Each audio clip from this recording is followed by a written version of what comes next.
আল্লাহ তাআলা ইরশাদ করছেন, ইন্নাল্লাহা ইয়া'মুরু বিল আদলি ওয়াল ইহসান, নিশ্চয় আল্লাহ তাআলা তোমাদেরকে ন্যায় বিচারের আদেশ দেন, সদাচরণের আদেশ দেন, নিকট আত্মীয়দেরকে দানের আদেশ দেন। আদেশ কয়টা?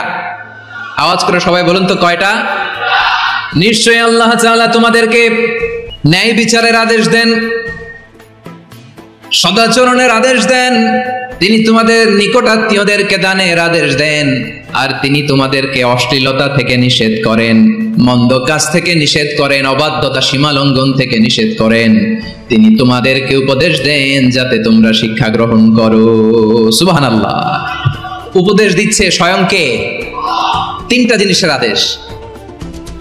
ইয়া'মুরু বিল আদল, সুবিচার ন্যায় বিচারের আদেশ তিনি দেন। ইহসানের আদেশ দেন, যাতে আমরা ইহসান করি, একে অপরের প্রতি সুবিচার করি, মহানুভবতা দেখায়, অনুগ্রহ দেখায়, আর নিকট আত্মীয়দেরকে যেন আমরা দান করি। এই তিনটা আদেশ তিনি দিয়েছেন। আর কোন তিনটা জিনিস থেকে তিনি বারণ করেছেন? অশ্লীলতা, ফাহশা, মুনকার, মানে সব মন্দ আর অসৎ কাজ, এগুলো থেকে তিনি আমাদেরকে বারণ করেন। ওয়াল বাগি, অবাধ্যতা, সীমা লঙ্ঘন, এই তিনটা কাজ থেকে তিনি আমাদেরকে বারণ করেন। তিনি আমাদেরকে উপদেশ দেন, স্বয়ং আল্লাহ তাআলা আমাদেরকে উপদেশ দেন যাতে করে আমরা শিক্ষা গ্রহণ করি। সুবহানাল্লাহ পড়ে। তাহলে আসুন আমরা ধরে ধরে একটা একটা করে সামনের দিকে আগাই। আল্লাহ তাআলা প্রথমে আমাদেরকে আদেশ দিয়েছেন আদালের। ইন্নাল্লাহা ইয়া'মুরু বিল আদল, আওয়াজ করে বলুন আল আদাল। সবাই পড়ুন আল আদাল। আমরা উর্দু জানি, হিন্দি জানি, অনেকে ইংরেজিও জানি, কিন্তু আরবি শব্দগুলো আমাদের মুখ দিয়ে বেরোতে চায় না। আওয়াজ করে বলুন আল আদাল। মাশাআল্লাহ। ইন্নাল্লাহা ইয়া'মুরু বিল আদল, আল্লাহ তাআলা আমাদেরকে আদলের আদেশ দেন। আদল অনেকে না বুঝলেও আদালত শব্দটা বুঝবেন। আদালত, আদালত, আদালত বুঝেন না? যেখানে বিচার কার্যের ফয়সালা করা হয়, কোর্ট কাচারি আদালত, এটা তো ভেরি কমন। এটা শুনছেন না সবাই?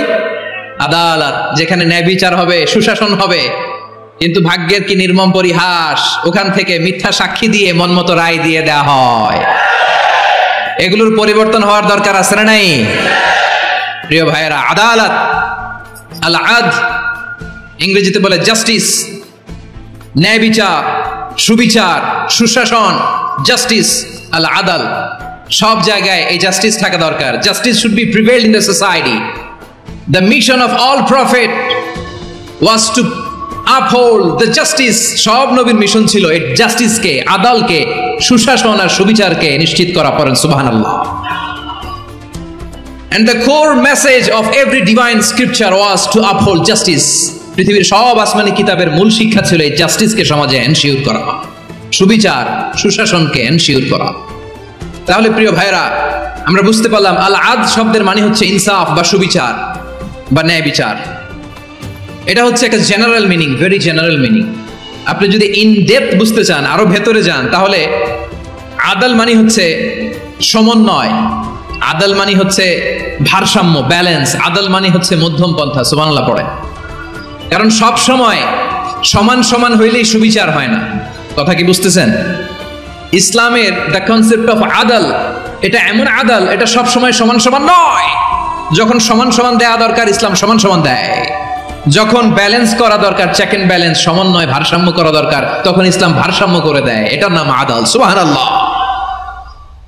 সহজ করে আপনাদেরকে বুঝাই। যেমন ধরুন, একটা পরিবারের 3 জন সদস্য, স্বামী, স্ত্রী আর সন্তান। তাদের সকালবেলার ব্রেকফাস্টে, স্বামীর সকালের নাস্তায় স্বামীর 3টা রুটি লাগে, স্ত্রীর 2টা লাগে, আর সন্তানের 1টা রুটি লাগে। এখন আমি যদি সমান সমান করে আদল করতে চাই, সবাইকে যদি 3টা করে রুটি দেই, তাহলে স্বামী বেচারার জন্য ঠিক আছে? কি বলেন?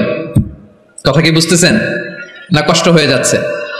যদি সমান সমানের নিয়মে আগাই, তাহলে 3টা করে যদি রুটি দেই, স্বামীর জন্য ওকে, কিন্তু স্ত্রীর জন্য 1টা বেশি হয়ে যায়। আর সন্তানের জন্য কয়টা বেশি হয়? আচ্ছা, এই তো বুঝতেছেন, মাশাআল্লাহ। আচ্ছা, 2টা করে যদি সবাই দেই সমান সমান নীতিতে, তাহলে স্ত্রীর জন্য, স্ত্রী বেচারির জন্য ঠিক আছে, কিন্তু স্বামীর কয়টা কম পড়ে? আর সন্তানের বেশি হয়ে যায় কয়টা? আচ্ছা, সমান সমান নীতিতে